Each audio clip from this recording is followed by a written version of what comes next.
गंगा नदी, जिसे देवी के रूप में पूजा जाता है और भारत की जीवन रेखा मानी जाती है, महाभारत में एक महत्वपूर्ण भूमिका निभाती है। उनके दिव्य उद्गम से लेकर महाकाव्य की कहानी में उनके योगदान तक उनकी उपस्थिति आध्यात्मिक और निर्णायक है। चलिए उनकी कहानी के माध्यम से जानते हैं कि कैसे उन्होंने महाभारत की नियति को आकार दिया। ब्रह्मांडीय व्यवस्था में गंगा का जन्म भगवान ब्रह्मा के कमंडल से हुआ था। उनका उद्देश्य पापों का नाश करना और आवश्यकता के समय मानवता की सहायता करना था। उनका पृथ्वी पर अवतरण इसीलिए हुआ ताकि मनुष्य दिव्यता से जुड़ सके। गंगा के पृथ्वी पर अवतरण की कहानी सबसे प्रसिद्ध है। राजा भगीरथ ने अपने पूर्वजों की राख को शुद्ध करने के लिए कठोर तपस्या की, लेकिन गंगा के तीव्र प्रवाह से पृथ्वी का विनाश हो सकता था। तब भगवान शिव ने उन्हें अपनी जटाओं में समेटकर उनके प्रवाह को नियंत्रित किया।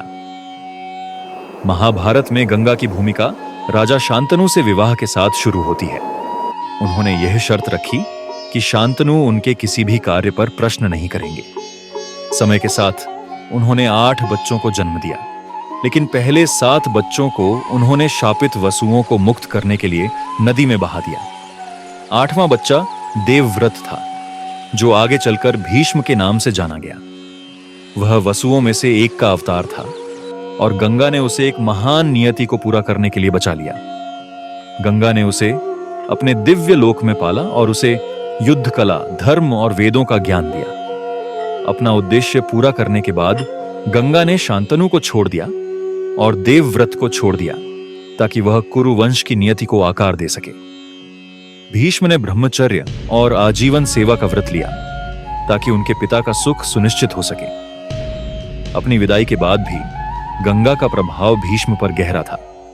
उनके दिव्य उपदेशों ने उनकी बुद्धिमत्ता और कर्तव्य भावना को आकार दिया, जिससे वह महाभारत के सबसे सम्मानित पात्रों में से एक बने। महाभारत में गंगा की भूमिका केवल उनकी दिव्य उपस्थिति तक सीमित नहीं है, बल्कि उन पात्रों पर उनके प्रभाव तक फैली है जिन्होंने महाकाव्य की कथा को आकार दिया। उनकी कहानी त्याग, कर्तव्य और ब्रह्मांडीय संतुलन की याद दिलाती है। अगर आपको महाभारत में गंगा की भूमिका के बारे में यह कहानी पसंद आई हो तो हमारे चैनल को लाइक, शेयर और सब्सक्राइब करें ऐसी और पौराणिक कथाओं के लिए।